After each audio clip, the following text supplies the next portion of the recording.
Welcome back to apple పండు. And ఇప్పుడే సర్వమాయ movie చూశాక నాకు మొత్తం మాయ ఏం జరిగింది అంటే ఈ సినిమా కొంచెం ఎట్లుంటుంది అని చెప్పి స్టార్ట్ చేసిన. యాక్చువల్లీ ఏంటా అని చెప్పి బజ్ వస్తుందని చెప్పి ఓపెన్ చేసి చూసిన. నాకు చాలా బాగా నచ్చింది మూవీ. ఇట్స్ వెరీ డీసెంట్, చాలా డీసెంట్ అన్నట్లు. అంటే ఆ వరల్డ్ బిల్డ్ చేయాలంటే ఆ మలయాళం వాళ్ళే అసలు వీళ్ళు అసలు ఏం చేస్తారో అర్థం కాదు. ఎంత ప్రయత్నించినా నాకు అర్థం కాలేదురా. Something is there. అదేమిటి చెప్పరా?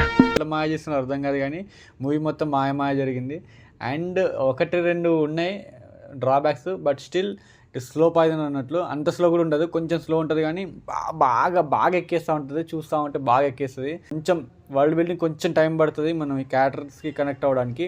ఒక్కసారి మీరు కనెక్ట్ అయితే అసలు మీరు వెనక్కి తిరిగి చూడాల్సిన అవసరం లేదు. స్టోరీ కూడా వెళ్ళిపోతూ ఉంటుంది, వెనక్కి తిరిగి చూడాల్సిన అవసరం ఉండదు.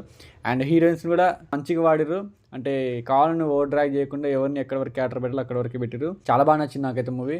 అండ్ మూవీ స్టోరీ విషయానికి వస్తే, ఒక అథీస్ట్ పూజారి అయిన తర్వాత అతనికి ఒక అమ్మాయి కనబడుతూ ఉంటుంది. ఆమె ఎవరికి కనబడదు, దయ్యం లెక్క.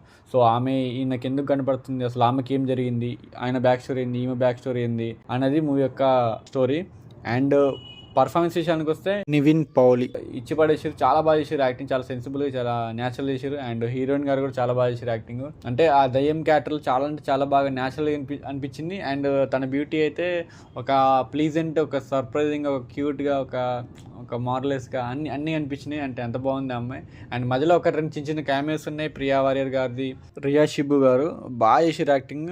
తను న్యాచురల్గా మంచిగా అనిపించింది. ఒక దయ్యం చూసినట్టు భయం ఏమి అనిపించలేదు, మంచిగా అనిపించింది. అండ్ మధ్యలో ప్రీతి ముకుందన్, ఈమెది సెకండ్ హీరోయిన్ అనమాట. ఈమె కూడా మంచిగా పెట్టారు స్టోరీ. ఆ స్టోరీకి మౌల్డ్ అయిపోతూ ఉంటుంది. అండ్ కొంచెం పొసెసివ్నెస్, కొంచెం చూసినప్పుడు కొన్ని ఫీల్లో ఒక వాల్యూమ్ తగ్గిస్తారు, కొన్ని చోట్ల వాల్యూమ్ పెంచుతారు. ఆ వాల్యూమ్ ఎక్కడ తగ్గిస్తారంటే ఒక ఎమోషనల్ సీన్ వచ్చినప్పుడు వాల్యూమ్ తగ్గిపోద్ది. అంటే ఆ సీన్ చూసినప్పుడు మనకి ఒక అటెన్షన్ రావాలని చెప్పి మంచిగా డిజైన్ చేసారు సౌండ్ సిస్టమ్ అంతా. అండ్ మూవీ చాలా బాగుంది. సాంగ్స్ చాలా డీసెంట్గా ఉన్నాయి. అండ్ బీజిఎం కూడా చాలా చాలా చాలా బాగుంది. చాలా మార్లెస్గా కొట్టారు, మంచిగా అనిపించింది. అండ్ మూవీ చూసినప్పుడు అయితే మీకు ఒక మంచి ఫీల్ వస్తుంది. ఒక ప్రేమలు, ఒక సంథింగ్, ఒక మంచి ఫీల్ వస్తుంది మీకు. అసలు చాలా ఫీల్ గుడ్ మూవీ. అంటే మలయాళం వాళ్ళు ఏం వాడుతుందో తెలియదు, డ్రగ్స్ వాడుతుందో తెలియదు. మూవీస్లో మాత్రం డ్రగ్స్ లేకుండానే మనిషికి మత్తెక్కిస్తూ ఉంటుంది. ఒక love, the art of love, the act of love, the language of love అంటే వీళ్ళ మూవీసే. చాలా బాగా నచ్చినాయి నాకైతే. అండ్ చూస్తూ ఉంటే వెళ్ళిపోతూ ఉంటుంది. అండ్ మలయాళం మూవీస్లో ఏమైనా శ్రీమతి బాగుందంటే నేను ఖచ్చితంగా వెళ్ళి చూస్తా, ఎందుకంటే చూడనీకే పోతా, నాకు తెలుసు బాగుంటాయి అని చెప్పి. చాలా బాగా నచ్చింది నాకైతే. ఇది మంచి మూవీ. ఇది జియో హాట్స్టార్లో స్ట్రీమ్ అవుతుంది.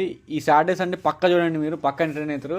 ఒక్క హాఫ్ అన్ అవర్ 20 minutes లాగ్ అనిపిస్తుంది, కానీ అది మంచిగా వెళ్ళిపోతూ ఉంటుంది. హీరోయిన్ కానీ చూసినప్పుడు దయ్యం సీన్ కానీ భయపడంగా ఏమనిపించదు. లవ్ వస్తుంది ఇంకా అమ్మాయిని చూస్తూ ఉంటే. అంత క్యూట్గా ఉండాలంటే అదొకటి ఉంటుందిలేండి. చాలా బాగా నచ్చింది నాకైతే. అండ్ ఈ మూవీ మీరు అస్సలు మిస్ అవ్వకండి. మూవీలో నెగిటివ్స్ అంటే కొన్ని సీన్స్ కొన్ని లాగ్ ఉన్నాయి. అండ్ కొంచెం అన్ఇంపార్టెంట్ క్యామియోస్ అనిపించినాయి ప్రియా వారియర్ గారిది. అండ్ కొంచెం కన్విన్సింగ్ అనిపించలే ఒక రెండు సీన్స్. కొన్ని చోట్ల డిస్కనెక్ట్ అయిపోతాం మనం సీన్స్కి. అది తీసుకున్న భక్తి అనే థీమ్ అనేది ఈ మూవీకి పెద్దగా ఎడిషన్ అవ్వలేకపోయింది. అంటే ఇంకా భక్తి గురించి ఏమైనా చూపిస్తారనుకున్నా అదేం చూపించలేదు. సో ఇది నెగిటివ్స్ అనమాట. తప్పకుండా చూడండి మూవీ. ఇది జియో హాట్స్టార్లో స్ట్రీమ్ అవుతుంది. ఇది 150 crores ఫర్ నివిన్ పౌలి గారు. మంచి కంబ్యాక్ అంట, మాస్ కంబ్యాక్ మలయాళంలో. సో తప్పకుండా మిస్ అవ్వకండి. I love you all. Signing off. By by. Take care.